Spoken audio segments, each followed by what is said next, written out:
Hello everyone, welcome to my channel রিক্তাপুরে shorts. তো আমাদের বাগানটা তোমাদেরকে অনেকদিন আগে দেখিয়েছিলাম, তখন সব সবজিগুলো একদম ছোট ছোট ছিল, সেই সবে মাত্র লাগিয়েছিল। এবং আলু গাছগুলো সেই সবে একটু একটু সব ছোট ছোট একটু গাছ বেরিয়েছিল। তো আর একবার তোমাদেরকে একটু দেখাই যে গাছগুলো কত বড় বড় হয়ে গেছে, একদম আলু তো ভেতরে হয়ে গেছে।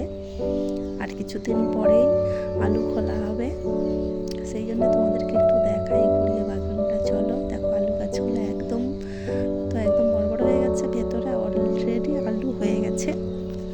আর কিছুদিন পরেই খোলা হবে, আলু খোলা হবে, তাই তোমাদেরকে একটু ঘুরিয়ে দেখানোর ইচ্ছে হলো। আর সবজিগুলোও তো সব বড় বড় হয়ে গেছে, বড় বড় ফুলকপি, বাঁধাকপি অনেক হয়ে গেছে, সেগুলোই তোমাদেরকে একটু দেখাবো। চলো, কিন্তু এই পুরোটা তো আলু বাগানটা তো গেল, তারপরে দেখাই চলো মূলোটা দেখো কত সুন্দর আর কত বড় হয়েছে, সাদা মূলো এটা। আরেকটা দেখো, এই দেখো, দেখছো মূলোটা কত মোটা হয়েছে, আর এই মূলোটা দেখো কত মোটা হয়ে বেঁকেও গেছে একদম। আর এগুলো সেই পেঁয়াজ গাছগুলো, একদম পেঁয়াজ তো ভেতরে হয়ে গেছে, অনেক বড় বড় গাছ হয়ে গেছে, পেঁয়াজ কলিও হয়, পেঁয়াজ কলি তুলে অনেকবার আমাদের রান্না হয়ে গেছে। বেগুনটা দেখছো কত বড় বেগুন হয়েছে,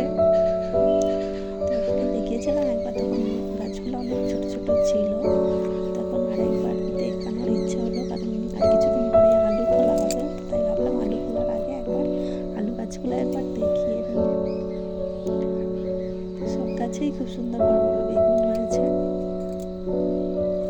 সব বেগুন গাছগুলো দেখাই তোমাদেরকে। চলো, আর কি বড় বড় ফুলকপি হয়েছে জানো, এই দেখো ফুলকপিটা দেখছো, সব এরকম বড় বড় অনেক ফুলকপি হয়েছে, অনেক খাওয়া হয়ে গেছে অলরেডি, আর কিছু আছে। দেখে চলো, বড় বড় ফুলকপি হয়েছে, বাঁধাকপিগুলো খুব বড় বড় হয়েছে, ফুলকপিটা দেখছো, দেখো ফুলকপিটা দেখো, ফুলকপি বাঁধাকপিগুলো খুব বড় বড় হয়েছে একদম। ওটা ওইদিকে এখন বেশি ফুলকপি বাঁধাকপিটা আছে, ওই সাইডটাতে পুরোটা ফুলকপিটা দেখো, বাঁধাকপি আর ফুলকপিটা এখন বেশি আছে, কারণ ফুলকপিগুলো সব খাওয়া হয়ে গেছে, পুরোটা এটা বাঁধাকপি।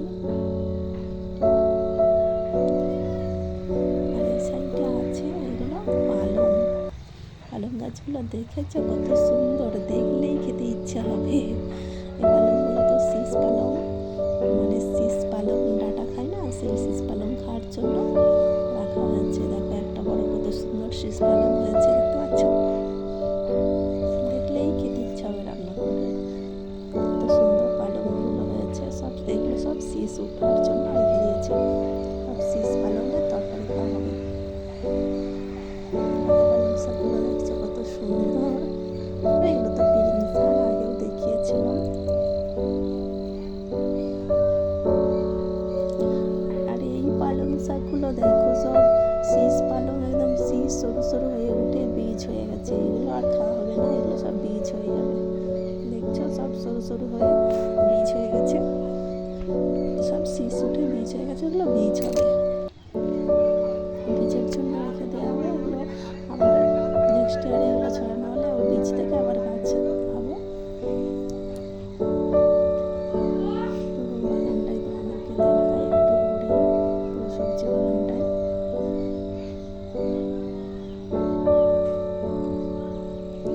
আর এটা সিম গাছে এখনো সিম হচ্ছে না,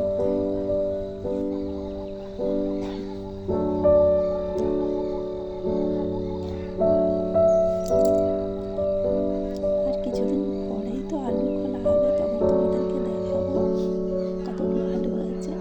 তো থ্যাংক ইউ সো মাচ সবাইকে আমার সাথে থেকে ভিডিওটা দেখার জন্য, থ্যাংক ইউ সো মাচ, সবাই ভালো থাকবেন, সুস্থ থাকবেন, টাটা।